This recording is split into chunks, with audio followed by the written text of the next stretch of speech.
Okay, तो हम पिछले लेक्चर में हमने relative speed in three phase induction motor चालू किया था। ओके, तो मैंने आपको बताया था कि दो टाइप की इंडक्शन मशीन है आपकी। कौन सी? तो स्टेटर फेड इंडक्शन मशीन और दूसरी रोटर फेड इंडक्शन मशीन। तो स्टेटर फेड इंडक्शन मशीन हम पढ़ चुके हैं प्रीवियस लेक्चर के अंदर, उसकी रिलेटिव स्पीड्स देख चुके हैं, क्योंकि रिलेटिव स्पीड्स का क्वेश्चन मतलब हर कंपटीशन एग्जाम में आता है और कॉन्सेप्चुअल होता है, तो उसको रट नहीं सकते इसको। अगर स्टेटर फेड इंडक्शन मशीन की वर्किंग पता है, प्रिंसिपल पता है, तो आप कोई भी रिलेटिव स्पीड निकाल सकते हो। Okay, so in previous lecture we have seen stator fed induction machine जो कि यूज होती है। ओके, दूसरी है ये हम देख चुके हैं सारी relative speeds. Okay, all. So speed of rotor flux with respect to stator flux was zero, है ना। Relative velocity between stator and rotor flux is zero, ये हम प्रूव भी कर चुके हैं पिछली क्लास के अंदर। ठीक है, ये रह गया था अपना, that is rotor fed induction motor. उसको इन्वर्टेड इंडक्शन मोटर भी कहते हैं हम। ठीक है, रोटर फेड इंडक्शन मोटर जो कन्वेंशनल, जो हम की यूज नहीं करते, प्रैक्टिकल में इसका यूज नहीं है। क्यों? क्योंकि ये बहुत कॉम्प्लिकेटेड है। जो आप देखिए ना, अगर रोटर फेड इंडक्शन मोटर है, suppose this is the example. अब इसमें हम क्या कर रहे हैं, स्टेटर फेड इंडक्शन मशीन में क्या था, स्टेटर पे हम सप्लाई देते थे और रोटर मूव करता था। तो हमारी आर्मेचर वाइंडिंग जो मेजर करंट फ्लो कैरी करती है, वो सारा सारा कहाँ पे था, स्टेटर पे। तो इंसुलेशन, स्टेटर क्या है, मेरा स्टेशनरी है, तो स्टेशनरी रोटर, सॉरी स्टेटर अपना लार्ज साइज का भी हो सकता है और इंसुलेटिंग मटेरियल भी आप आराम से लगा सकते हो। ठीक है, तो ये इसका जो स्ट्रक्चर है वो हैवी होता है। बट अगर उल्टा केस कर दिया, अगर मैंने आर्मेचर वाइंडिंग को रोटर पे डाल दिया, क्योंकि अब मैं सप्लाई किसको देने वाला हूँ, रोटर को ही। ठीक है, तो अब इसके अंदर जो आर्मेचर वाइंडिंग है वो हैवी भी होती है, साथ में उनका इंसुलेशन भी लगेगा। ठीक है, तो बहुत और अब मुझे बताओ, इतना लार्ज स्ट्रक्चर इतनी हाई हैवी स्पीड पे रोटेट कर रहा है, तो वो प्रैक्टिकल पॉसिबल नहीं है ऐसा। ठीक है, आप कर तो सकते हो, लेकिन मशीन जल्दी वियर एंड टीयर जल्दी आ जाएगा, खराब हो जाएगी। So this is not the case. But आपके एग्जाम पॉइंट ऑफ व्यू ये आता है, एग्जामिनर बोल देगा कि भाई मैंने अगर रोटर को सप्लाई दे दिया तो कैसे घूमेगा ये। ठीक है, ओके, तो अब वो देखते हैं वो केस कैसा है और उसकी रिलेटिव स्पीड्स देखनी है। तो बहुत ये आपके बुक्स के अंदर बहुत कॉम्प्लिकेटेड वे में दे रखा है, मैं आपको इजी वे में समझाऊंगा। कोई स्टेप समझ में नहीं आए रिलेटिव स्पीड का तो पूछना मेरे से। ठीक है, अब हम क्या कर रहे हैं, और मैंने आपको बताया था रोटर फेड जो इंडक्शन मशीन है, RFID, RFIM, rotor fed induction machine, इसके अंदर कौन सी हो सकती है, ये स्लिप रिंग ही हो सकती है। स्क्विरल केज में तो आप नहीं दे सकते, क्योंकि उसके जो रोटर कंडक्टर्स हैं वो शॉर्ट सर्किटेड होते हैं और वैसी कोई एडवांटेज या वैसी फैसिलिटी नहीं है कि मैं उसको सप्लाई दे सकूं। ठीक है, तो यहाँ पे जो rotor fed induction motor must be slip ring induction motor only. ठीक है, तो अब मैंने यहाँ पे थ्री फेज सप्लाई दिया। ओके, थ्री फेज सप्लाई दिया, फ्रीक्वेंसी एफ 50 हर्ज। तो अब मुझे बताओ, रोटर के अंदर जो कंडक्टर्स हैं, रोटर के कंडक्टर्स, उसके थ्री फेज सप्लाई आई और फ्रीक्वेंसी 50 हर्ज है और थ्री फेज वाइंडिंग है।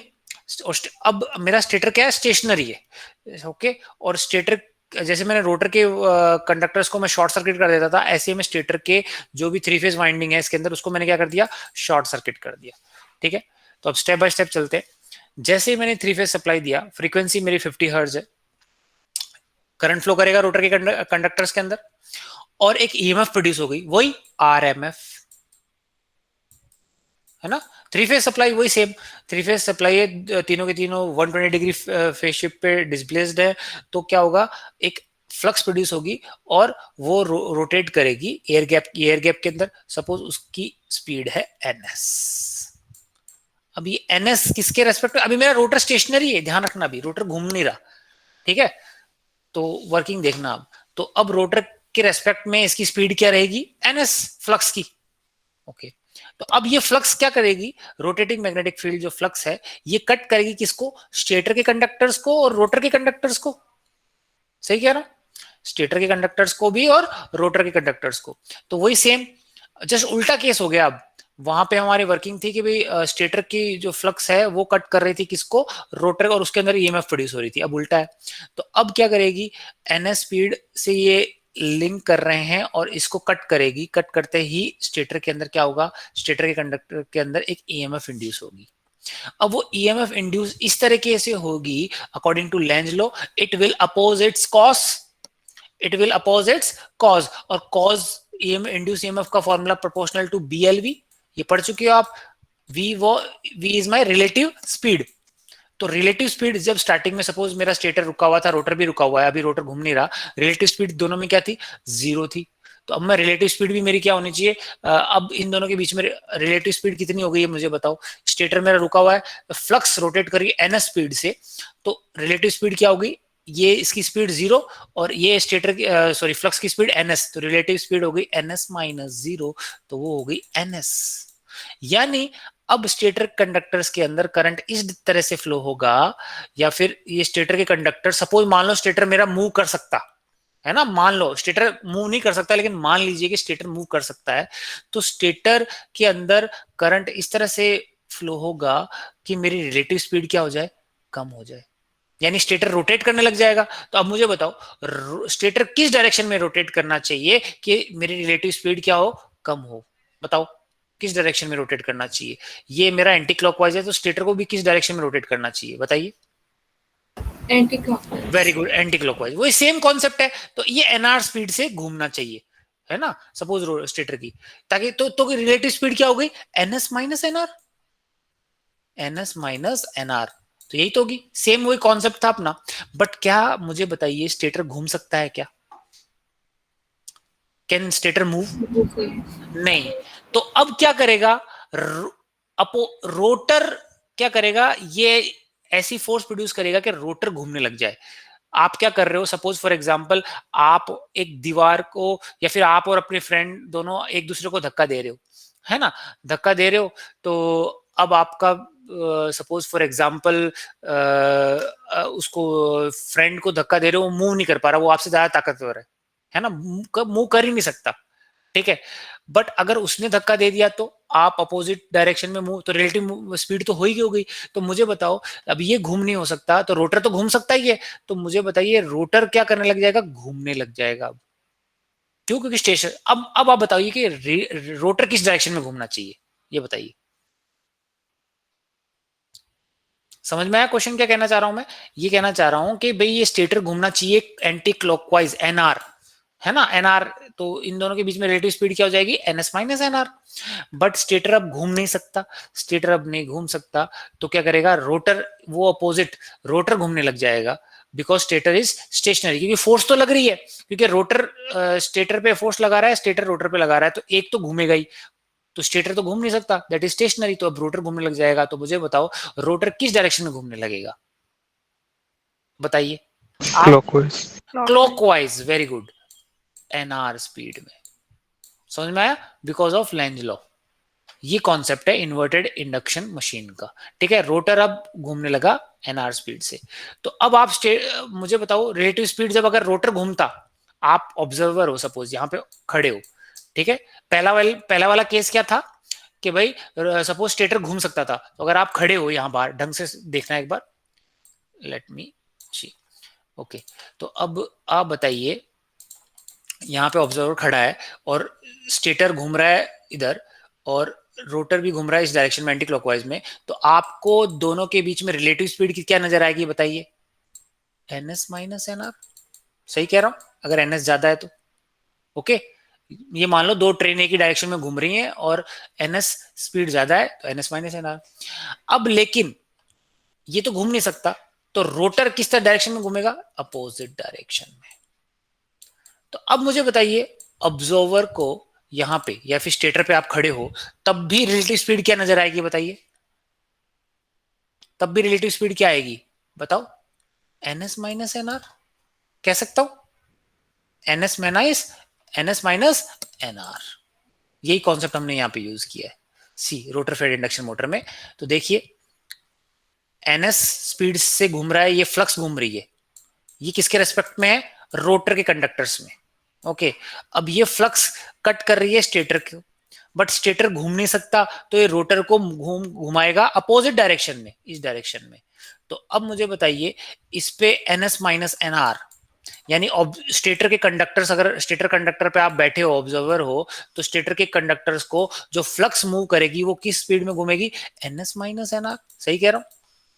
एनएस फ्लक्स, फ्लक्स इस डायरेक्शन में जा रही है, रोटर इस डायरेक्शन में जा रहा है, तो अगर आप यहाँ खड़े तो हमें क्या दिखेगी, एनएस माइनस एनआर। तो अब मुझे बताओ इसके अंदर जो फ्लक्स, एक्चुअल जो फ्लक्स लिंक कर रही है स्टेटर के कंडक्टर्स को, उसकी स्पीड क्या है, एनएस माइनस एनआर, और वो क्या होती है, एस ऑफ एनएस होती है। हम देख चुके हैं एनएस स्पीड से, इससे see this NS minus NR को मैं क्या लिख सकता हूँ, एस ऑफ एनएस, ये पिछली क्लास में हम डिस्कस कर चुके हैं। ठीक है, समझ में आया, ये एक कॉन्सेप्ट सिंपल है। अब मुझे बताओ, अब अगर ये फ्लक्स स्टेटर के कंडक्टर्स को कट करेगी, ढंग से सुनना, अगर यही फ्लक्स स्टेटर के कंडक्टर्स को स्लिप स्पीड बोलते हैं इसको, कट करेगी, तो इसके अंदर ईएमएफ इंड्यूस होगा, ठीक है, और उसकी फ्रीक्वेंसी होगी, जो फ्रीक्वेंसी डेवलप होगी वो क्या होगी, एस ऑफ एफ। कह सकता हूं उल्टा चल रहा है अब पूरा, जैसे स्टेटर फेड में था वैसे अब इसमें हो गया। तो इसके अंदर जो कंडक्टर्स के अंदर जो फ्रीक्वेंसी डेवलप होगी वो क्या होगी, एस ऑफ एफ। समझ में आया क्या कहना चाह रहा हूं, तो ये सारी चीजें यहाँ पे लिख रखी है। When the armature winding carries a three phase balance current, it, armature winding है कहां पे, रोटर पे, okay, it produces a revolving flux which rotate at synchronous speed with respect to rotor body in a direction from leading phase axis to lagging phase axis, तो हमने मान लिया anti clockwise है, okay. तो अब basically इसको flux जो नजर आएगी, इसको फ्लक्स जो नजर आएगी वो क्या आएगी, एस ऑफ एन एस, सही कह रहा हूं, S of N S slip speed, ठीक है। So the stator winding, which is short circuited, tries to move in the same direction as the rotating field of the rotor, but obviously cannot move. As a reaction, it forces the rotor to move in the opposite direction of its revolving field. Consequently, in steady state, rotor reaches a speed which is slightly below the synchronous speed corresponding to the supply frequency. ठीक है, अब observer को क्या लगेगा, for an observer in space the direction of rotation of rotor, direction direction of rotation of rotor is opposite to the direction of rotating rotor flux.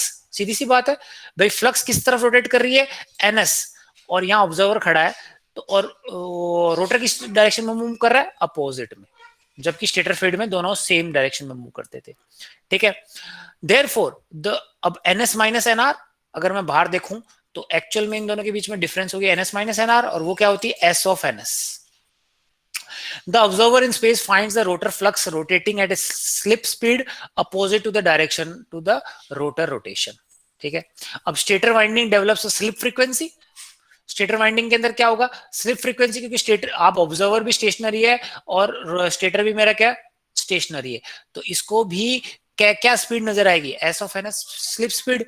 तो इसमें जो frequency develop होगी वो भी क्या होगी आपकी, एस ऑफ एफ, और इसके अंदर जो इसकी वजह से जो फ्लक्स घूमेगी, कौन सी, स्टेटर की फ्लक्स घूमेगी, स्टेटर की फ्लक्स वो क्या होगी, 120 एफ डैश अपॉन पी, और एफ डैश कितना मिल रहा है, एस ऑफ एफ, तो वो क्या होगा, एस, वो S of S into N S. तो ये भी स्लिप स्पीड में इसकी फ्लक्स, क्योंकि स्टेटर के अंदर जो करंट फ्लो करेगा स्टेटर कंडक्टर, वो भी तो क्या करेगा, एक फ्लक्स प्रोड्यूस करेगा, और वो फ्लक्स भी क्या घूमेगी, स्लिप फ्रीक्वेंसी भी घूमेगी, एस ऑफ एन एस। किस डायरेक्शन में घूम रही है, जिस डायरेक्शन में स्टेटर घूमना चाहता था, तो एस ऑफ एन एस। तो एक ऑब्जर्वर को दिख रहा है कि स्टेटर की फ्लक्स भी किस डायरेक्शन में घूम रही है, एंटी क्लॉकवाइज, और रोटर की फ्लक्स भी किस डायरेक्शन में घूम रही है, and opposite to the rotor, that is anti clockwise, और उसकी भी स्पीड क्या है, एस ऑफ एन एस। तो मुझे बताओ रिलेटिव स्पीड दोनों में क्या हुई, फिर से ऑब्जर्वर को क्या लगा, स्टेटर की फ्लक्स भी एंटी क्लॉकवाइज घूम रही है एस ऑफ एन एस से, और रोटर की फ्लक्स भी एंटी क्लॉकवाइज घूम रही है एस ऑफ एन एस से, तो दोनों के बीच में रिलेटिव स्पीड क्या हुई, जीरो, है ना, समझ में आया। सो अब यहां देखो सारी की सारी, यहाँ पे speed of rotor flux with respect to rotor, speed of, ढंग से समझ में आया, speed of rotor flux with respect to rotor, rotor तो मेरा स्टार्टिंग में स्टेशनरी था सपोज, तो ये रोटर ने तो एक फ्लक्स प्रोड्यूस करी, कौन सी, रोटर फ्लक्स, और वो किस तरफ घूम रही है, एनएस, एनएस स्पीड से घूमेगी, क्योंकि सप्लाई मेरी सप्लाई क्या दे रखी है मैंने इसको, 50 हर्ट्ज।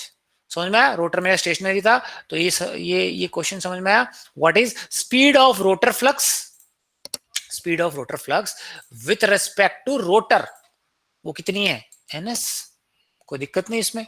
चलो next, which is opposite to NR, NR के अपोजिट है अगर घूमी तो, ठीक है। Now flux speed in space, flux speed in space मतलब ऑब्जर्वर बाहर खड़ा है, तो उसको क्या नजर आएगा, NS इस तरफ घूम रहा है, NR इस तरफ घूम रहा है। मतलब इस तरह से आप नोट करिए, एक ट्रेन चल रही है, ठीक है, ट्रेन के ऊपर एक आदमी ट्रेन के अपोजिट चल रहा है। तो अगर ट्रेन 100 किलोमीटर की रफ्तार से घूम रही है, ठीक है, 100 मतलब NS स्पीड, इस डायरेक्शन में मान लिए आप, NS स्पीड मेरी है 100 किलोमीटर पर आवर, और आप ट्रेन के ऊपर खड़े हो, ठीक है, आप ट्रेन के ऊपर खड़े हो और इस डायरेक्शन में भाग रहे हो। सपोज आपकी स्पीड है कांस्टेंट 90, है ना, तो एक ऑब्जर्वर को क्या लगेगा, एक ऑब्जर्वर को लगेगा कि भी ये आदमी, या फिर मैं कहूं ये आदमी इस डायरेक्शन में भाग रहा है और उसकी स्पीड क्या होगी 10। ऑब्वियस है, यही कॉन्सेप्ट किया रिलेटिव रिलेटिव स्पीड का। ओके, तो समझ में आ गया ये कॉन्सेप्ट। तो फ्लक्स स्पीड इन स्पेस क्या होगी, NS माइनस NR, जो कि SF NS होती है। अब मुझे बताओ यही फ्लक्स किसको लिंक कर रही है, स्टेटर के कंडक्टर्स के साथ। समझ में आया। तो स्टेटर के अंदर भी एक क्या एक फ्लक्स प्रोड्यूस करेगी और उसकी फ्रीक्वेंसी भी क्या, उसकी स्पीड क्या होगी, S(NS) होगा। क्यों, क्योंकि यही तो इसको प्रोड्यूस कर रही है। ठीक है, तो stator flux rotates with respect to stator body, S(NS), obvious है। नाउ एक ऑब्जर्वर को क्या दिख रहा है, ऑब्जर्वर को ये दिख रहा है कि जो रोटर की फ्लक्स है वो भी S(NS) है और स्टेटर की फ्लक्स है वो भी क्या है, S(NS) है। So rotor flux rotates with respect to stator flux, क्या हो जाएगी, S(NS minus S(NS) is equal to क्या, 0, फिर से स्टेशनरी। यही हमारा किस में आ रहा था, स्टेटर फेड इंडक्शन मोटर। समझ में आया क्या था। तो ये आपका ये होगी special relative speeds in stator fed induction machine and rotor fed induction machine.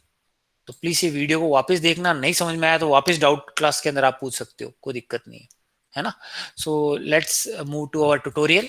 मैंने आपको कहा था ट्यूटोरियल में, तो ट्यूटोरियल के अंदर पहला question, consider consider the stator of 6 pole 3 phase induction motor being supplied from a 50 hertz supply.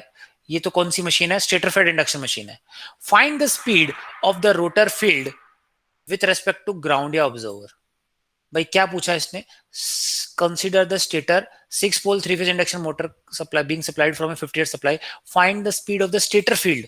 वही है, स्टेटर को आपने सप्लाई दी, ये रहा, स्टेटर को आपने सप्लाई दी, स्टेटर क्या प्रोड्यूस करेगा, एक फ्लक्स प्रोड्यूस करेगा, वो उसकी स्पीड क्या होगी, NS 120F/P।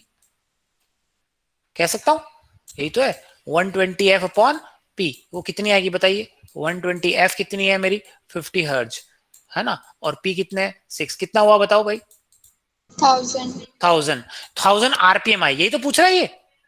Okay, 1000 RPM obvious. लेकिन इसने पूछा मैकेनिकल डिग्री में निकालिए, तो निकाल सकते हो आराम से। तो देखो कैसे निकालोगे, 1000 रिवोल्यूशन पर मिनट, एक मिनट में कितने सेकंड होते हैं, सेकंड में पूछा है, तो 60 लिख दूं मैं यहां पे। Okay, revolution per 60। और अब मुझे बताओ एक रिवोल्यूशन में मैकेनिकल रेवोल्यूशन, एक मैकेनिकल रेवोल्यूशन के अंदर कितने डिग्री होते हैं बताइए, कितने मैकेनिकल डिग्री होते हैं, 360। बस 6000 मैकेनिकल डिग्री पर सेकेंड। समझ में आया, कोई डाउट तो नहीं क्वेश्चन फर्स्ट में। ओके, नाउ इसने पूछा है if the rotor is rotating with 5% slip, slip दे रखी है मेरे को 5% मतलब 0.05 दे रखी है। Okay, find the speed of the rotor. तो वो तो आप यार सिंपल जानते हो, इसका फॉर्मूला ही जानते हो, NS माइनस NR/NS। ठीक है, इसको रीअरेंज करोगे तो NR की वैल्यू क्या आ जाएगी, वो आएगी NS 1 minus S।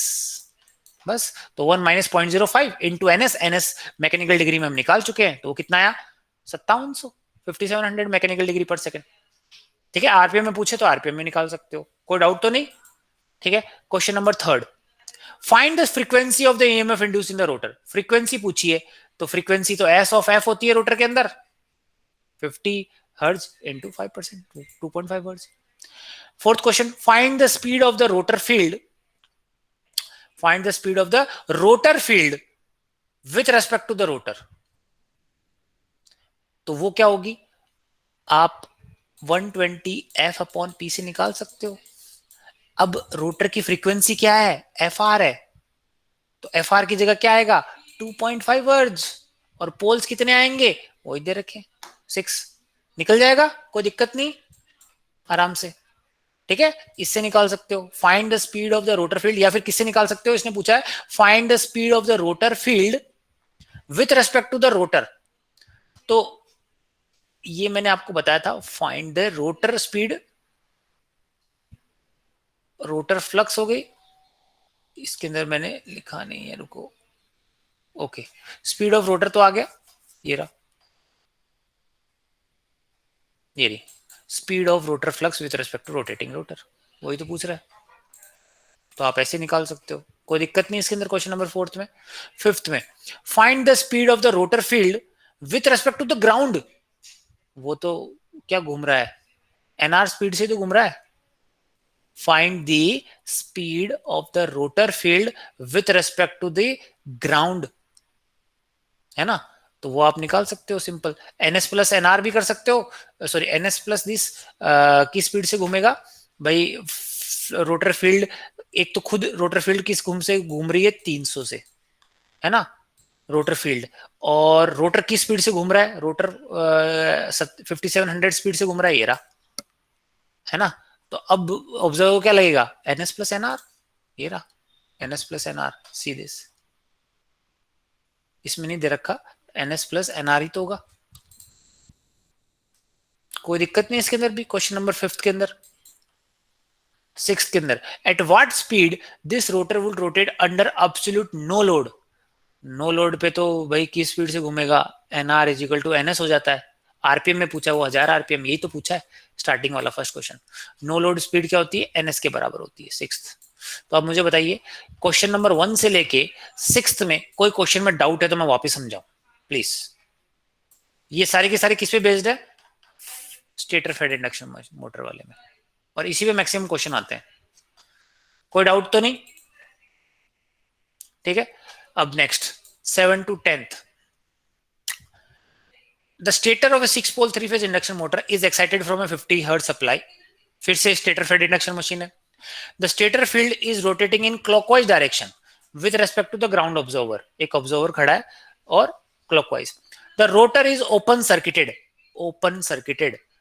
a voltmeter connected across one of the phases is 100 volt when the rotor is held stationary, मतलब क्या है, ये मेरा स्टेटर है और ये रोटर है, तो रोटर अभी रोटेट नहीं कर रहा है ना, स्टेशनरी है, स्टेशनरी है, तो मुझे बताओ इसकी फ्रीक्वेंसी एफ है, तो इसकी फ्रीक्वेंसी क्या होगी, एफ होगी, क्योंकि स्टेशनरी है, तो स्टेशनरी में स्लिप क्या हो जाती है 1 एनएस माइनस एनआर, ये तो आपने पढ़ा है, अपॉन एनएस, एनआर की वैल्यू 0, एनएस बाय एनएस 1, तो स्लिप यानी अभी भी फ्रीक्वेंसी क्या है एफ है, यानी यहाँ पे जो वोल्टेज इंड्यूस हो रही है, ओपन सर्किट वोल्टेज जो डेवलप हो रही है वो कितनी होती है 100 वोल्ट, जब मेरा रोटर रुका हुआ है ना, इंड्यूस वोल्टेज, इसने E2 बोला है, E2 की वैल्यू दे रखी है 100 volt at slip is equal to 1, stationary पे ही होती है, ठीक है। नाउ क्वेश्चन पूछा if the rotor is rotating by some external means 800 RPM की स्पीड, यानी एनआर की वैल्यू आ गई, तो स्लिप की वैल्यू कैलकुलेट कर लोगे आप, स्लिप की वैल्यू कैसे कैलकुलेट करोगे, NS minus NR upon NS से, तो एनआर तो आपको 800 आरपीएम दे दी, एनएस कहां से आएगी 120 अपॉन पी से 1000 आरपीएम आ जाएगी, तो अब स्लिप कितनी होगी 0.2, तो अब इसने पूछा है कि the rotor is open circuited, तो अब उसकी वोल्टेज कितनी होगी, ऑब्वियस है वो क्या हो जाती है, हम जानते हैं एस ऑफ E2 हो जाती है, तो E2 तो 100 था, स्लिप कितनी हो गई मेरी 0.2, तो 20 वोल्ट, ये भी आ गया। 8th question, if the rotor is rotate by some external means at 1000 RPM, तो रोटर भी 1000 आरपीएम से घूम रहा है, और स्टेटर की जो फ्लक्स है वो भी क्या है, रिलेटिव दोनों के बीच में स्लिप की वैल्यू क्या होगी 0, स्लिप की वैल्यू 0, तो 0 इंटू E2 0 वोल्टेज।